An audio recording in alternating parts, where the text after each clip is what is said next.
बच्चों, आज की कक्षा में आप सभी का स्वागत है। पिछली कक्षा में हमने बताया था वाक्य किसे कहते हैं, वाक्य के कितने अंग हैं, वाक्य के कितने भेद हैं, वाक्य के भेद सरल, संयुक्त और मिश्र वाक्य के बारे में बताए थे आप लोगों को।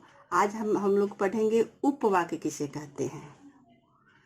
ऐसा पद समूह जिसका अपना अर्थ हो, जो एक वाक्य का भाग हो, उसे उपवाक्य कहते हैं। सभी उपवाक्य प्रधान उपवाक्य से हिंदी के योजक चिन्हों से जुड़े रहते हैं, जैसे कि, जिससे, ताकि, जो, जितना, ज्यों, त्यों, चूंकि, क्योंकि, यदि, यद्यपि, तब, जब आदि होते हैं। ये सभी उपवाक्य के अंदर आते हैं। आश्रित उपवाक्य के अंदर आश्रित उपवाक्य के 3 भेद हैं।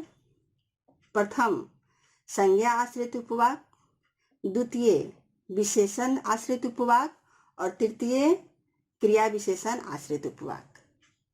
पहला संज्ञा आश्रित उपवाक्य किसे कहते हैं?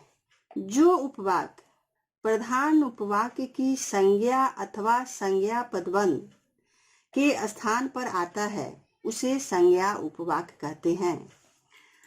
बच्चे इस बात का ध्यान देंगे कि प्रायः संज्ञा उपवाक्य के आरंभ में की का प्रयोग होता है। संज्ञा उपवाक्य जब भी होगा वहां की का प्रयोग होता है। उदाहरण इस प्रकार है, पुलिस को यह विश्वास था कि वह कल पकड़ा जाएगा। पुलिस को यह विश्वास प्रधान उपवाक्य है, कि वह कल पकड़ा जाएगा संज्ञा आश्रित उपवाक्य। यहाँ पता चल रहा है, एकदम क्लियर पता चल रहा है। राम कहता है कि मैं ग्वालियर चला जाऊं। राम कहता है प्रधान उपवाक्य, कि मैं ग्वालियर चला जाऊं संज्ञा आश्रित उपवाक्य। दूसरा है विशेषण आश्रित उपवाक्य। जो उपवाक्य प्रधान उपवाक्य की किसी संज्ञा अथवा संज्ञा पदबंध की विशेषता बताता है, उसे विशेषण उपवाक्य कहते हैं। विशेषण उपवाक्य में जो, जिसे, जिसने, जैसे आदि होते हैं। जो विशेषण उपवाक्य में बच्चे ध्यान देंगे कि जो, जिसे, जिसने, जैसे आदि, ये सब विशेषण उपवाक्य में होते हैं। उदाहरण इस प्रकार है, यह वही बालक है जो चौराहे पर मिला था। यह वही बालक है प्रधान उपवाक्य है, जो चौराहे पर मिला था विशेषण आश्रित उपवाक्य। यहाँ जो।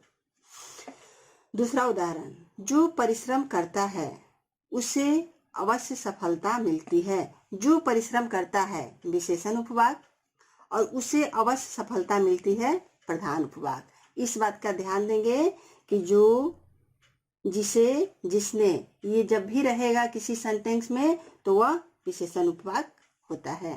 तीसरा है क्रिया विशेषण आश्रित उपवाक्य। जो उपवाक्य प्रधान उपवाक्य की क्रिया की विशेषता बताते हैं, उसे क्रिया विशेषण उपवाक्य कहते हैं। जैसे क्रिया विशेषण में जब, तब, जहाँ, जिधर, ज्यों, त्यों, यदि, यद्यपि आदि। क्रिया विशेषण के 4 भेद हैं, कालवाचक, स्थानवाचक, रीतिवाचक और प्रमाणवाचक। इस बात का बच्चे ध्यान देंगे। उदाहरण इस प्रकार है, जब मैं स्कूल पहुंचा तब वर्षा हो रही थी। जब मैं स्कूल पहुंचा क्रिया विशेषण आश्रित उपवाक्य, वर्षा हो रही थी प्रधान उपवाक्य। जहाँ तुम रहते हो मैं भी वहीं रहता हूँ। जहाँ तुम रहते हो क्रिया विशेषण आश्रित उपवाक्य, मैं भी वहीं रहता हूँ प्रधान उपवाक्य। बच्चा वैसा ही करता है जैसा उसे सिखाया जाता है। जैसा उसे सिखाया जाता है क्रिया विशेषण आश्रित उपवाक्य और बच्चा वैसा ही करता है प्रधान उपवाक्य। तो आपको समझ में आ गया होगा कि प्रधान उपवाक्य और आश्रित उपवाक्य किसे कहते हैं और क्रिया उपवाक्य के 3 भेद हैं। मैंने अच्छे तरह से समझा दिया है, आपको समझ में आ गया होगा। अब मैं कुछ महत्वपूर्ण प्रश्न बता रही हूँ जो परीक्षा में पूछे जाते हैं। इस प्रकार प्रश्न रहेंगे कि आश्रित उपवाक्य के भेद का नाम बताइए। पहला प्रश्न है, माधव ने देखा कि उसका लगाया पौधा पेड़ बन गया है। यहाँ पता चल रहा है कि माधव ने देखा कि उसका लगाया पौधा पेड़ बन गया है, संज्ञा उपवाक्य है। दूसरा प्रश्न, जब वह छोटा था तब खूब हंसता था। यहाँ भी आपको पता चल रहा है कि क्रिया विशेषण उपवाक है। तीसरा प्रश्न है, मैं उससे गद्दार समझता हूँ जो अपने देश की निंदा करता है। यहाँ भी आपको पता चल रहा है जो अपने देश की निंदा करता है विशेषण उपवाक है। चौथा प्रश्न है इस प्रकार, प्रवासी भारतीयों ने बताया कि अमेरिका में भारतीयों की स्थिति अच्छी है। संज्ञा उपवाक है। पांचवा प्रश्न है, जहाँ सुदामा की झोपड़ी थी वहाँ अब महल बने हैं।